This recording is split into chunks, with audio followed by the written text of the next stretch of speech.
শান্তি আসে না। কিভাবে? কোরআনের শাসন দিয়ে। জমিন কার? আসমান কার? নদী কার? সমুদ্র কার? সৃষ্টি যার, আইন চলবে তার। ইনিল হুকমু ইল্লাল্লাহ। হয় আইন চলে না। আমরা কি কোরআনের আইন চাই? শান্তি চাই, বৈষম্য দূর হোক তা চাই, দুর্নীতি দূর হোক, শেয়ার বাজার আবার ডাকাতি হোক চান? বাংলাদেশ ব্যাংক ডাকাতি হোক চান? বিচার ব্যবস্থা ধ্বংস হয়ে যাক তাই চান? চিকিৎসা ব্যবস্থা ভালো চাই। চিকিৎসা ব্যবস্থার কথা বলতে মনে পড়লো, আমার এই গাজীপুরে আসার সময় বারবার মনে পড়ছে গাজীপুর। এই গাজীপুর যে কতবার আসছি, কতবার যে আসছি, গত 11টা বছর, 11 বছর ধরে প্রতি মাসে আসতাম। কি ঝড়, কি বৃষ্টি, কি হরতাল, কি রোদ, কোনো কিছু তো আমাদেরকে আটকাতে পারে না। প্রতি মাসে একবার আসতাম, প্রতি মাসে একবার করে আসতে হতো। সেই সকাল 7:30টার দিকে রওনা হতাম, মাকে নিয়ে আসতাম আপনাদের এই খুব কাছে কাশিমপুরে। সেখানে এসে 7:30টার সময় রওনা হয়ে আস্তে আস্তে মনে করেন 9:30 পৌনে 10টা বেজে যেত। কোনো কোনো সময় 3 ঘন্টা 4 ঘন্টা লাগতো। এখন তো ফ্লাইওভার গুলো হয়ে গেছে, আমাদের চোখের সামনে এই কাজগুলো হয়েছে দেখছি। এই রাস্তা কত খারাপ ছিল। এইভাবে এই ভাঙা রাস্তার মধ্যে থেকে আমার বয়স্ক মাকে নিয়ে আসতাম। যেতে যেতে তার পা ফুলে যেত, গাড়ির মধ্যে বসে থাকতে থাকে। তারপরও আসতাম। আসার পরে প্রতি মাসে আইডি কার্ড জমা দিতে হতো। আইডি কার্ড, এনআইডি ফটোকপি, একটা কালার ছবি, প্রতি মাসে এটা জমা দিতে হতো। জিজ্ঞেস করতাম, ভাই প্রতিদিন ছবি নিয়ে করেন কি? এত ছবির দরকার কি? আর এই যে ছবিটা প্রিন্ট করতে তো আমাদের টাকাও লাগে, এই টাকা কেন খরচ করার, কি লাভ আছে? কোনো সদুত্তর কোনোদিন পাইনি।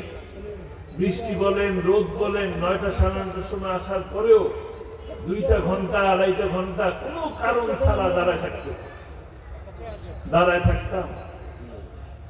একটা সময় সাক্ষাতের জন্য ডাকতো, মাত্র 30 মিনিটের সাক্ষাৎ। 30 মিনিটের সাক্ষাতের জন্য যখন বসতাম, কথা শুরু করার মধ্যেই বলতেন সময় শেষ। কোথায় যে সময় শুরু হলো, কোথায় শেষ হলো, কিছুই বুঝতে পারলাম না।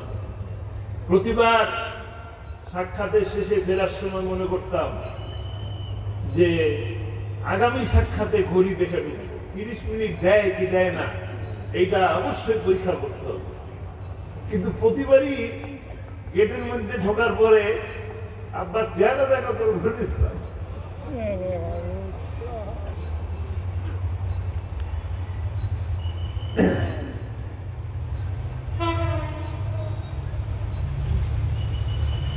চেহারা দেখার পরে আর ঘড়ি দেখার কথা ভুলে যেতাম। কেমন আছেন? ভালো আছি, এই কথা বলতে বলতে সময় শেষ, আবার চলে যেতাম। আপনাদের চিকিৎসা ব্যবস্থা কি হার্ট অ্যাটাকের কথা বললো, এই তাজউদ্দিন মেডিকেল কলেজে নিয়ে গেলেন। আমি তখন আমেরিকায়। এখান থেকে আমাকে ফখরুদ্দিন মানিক ভাই, নাম শুনছেন আপনারা? ফখরুদ্দিন মানিক ভাই, তিনি ফোন করলেন, তিনি জানালেন এইভাবে এখানে নিয়ে আসা হয়েছে।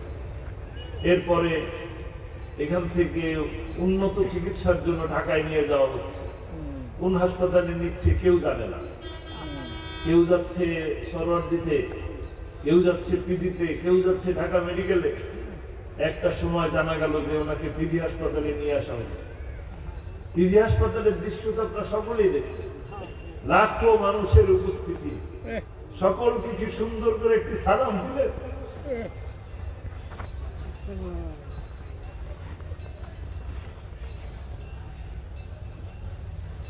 সালাম দিলেন, সালামের পরে কেউ একজন জিজ্ঞেস করলেন কেমন আছেন, ব্যথা আছে কিনা, কষ্ট আছে কিনা। তিনি বললেন আলহামদুলিল্লাহ, আল্লাহ অনেক ভালো রেখেছে। মনে আছে? এরপরে একটা সুন্দর জান্নাতি হাসি দিলেন, মিষ্টি মধুর হাসি। আমার জন্মের পর আমি এত সুন্দর হাসি দেখি।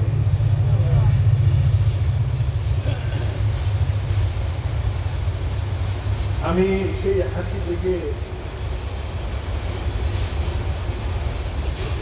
সেই হাসি দেখে বুঝলাম যে এটা একটা ষড়যন্ত্র। তিনি সুস্থ আছেন।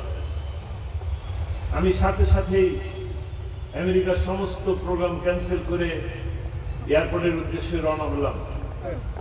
টিকিট পাই নাই, একটা আমেরিকাতের একটা টিকিট পেলাম। যে প্লেনে গেলাম কাতার এয়ারওয়েজ, সেই টিকিটে আর ওই প্লেনে উঠতে পারলাম না। আমেরিকাতের আর একটা টিকিট কেটে তারপরে ঢাকায় রওনা হলাম। আস্তে আস্তে দেখলাম দুনিয়া অন্ধকার হয়ে গেছে।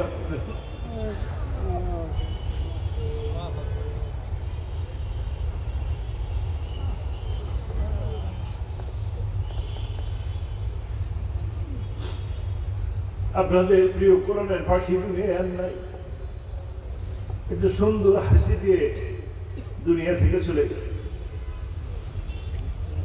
আমরা সারা জীবনের জন্য এই পৃথিবীতে আসি নাই, কিন্তু তার যাওয়াটা ছিল অত্যন্ত সুন্দর। এত সুন্দর বিদায় দুনিয়াতে কেউ নিছেন আমার জানা নেই। সারা বিশ্ববাসীকে সালাম দিয়ে আল্লাহর শুকরিয়া আদায় করে চমৎকার একটি জান্নাতি হাসি দিয়ে চলে গেলেন। জানিয়ে গেলেন 13 বছর নয়, 26 বছর নয়, 30 বছর, 50 বছর নয়, আল্লামা সাঈদীর মাথা নত করাবার নয়। যতই জুলুম করো, মামলা করো, ফাঁসি দাও, আপোষ সাঈদী করে না।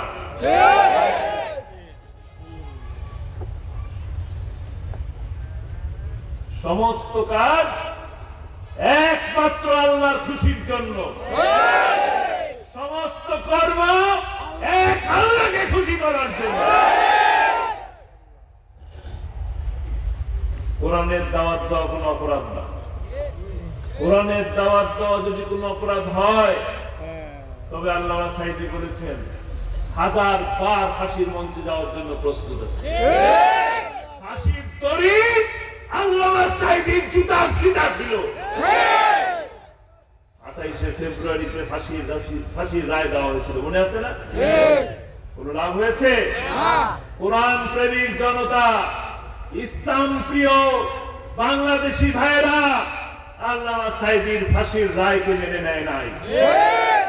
যতই রাজাকার বলো, আল্লামা সাঈদী বলছিলেন রাজাকার বলে মানুষের কাছ থেকে আমাকে বিচ্ছিন্ন করা যাবে না, যাবে না। আল্লামা সাঈদীর কাছে এমনি এমনি আসে না। কেন আসে? কোরআনের জন্য। আল্লামা সাঈদীর জন্য মানুষকে ভালোবাসে, ঠিক কিনা?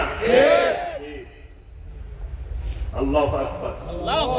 অসংখ্য মানুষের রক্ত এবং জীবনের বিনিময়ে তারা তাদের সেই ষড়যন্ত্র চক্রান্ত আল্লামা সাঈদীকে ফাঁসির রশিতে নেওয়ার ভেস্তে গেছে।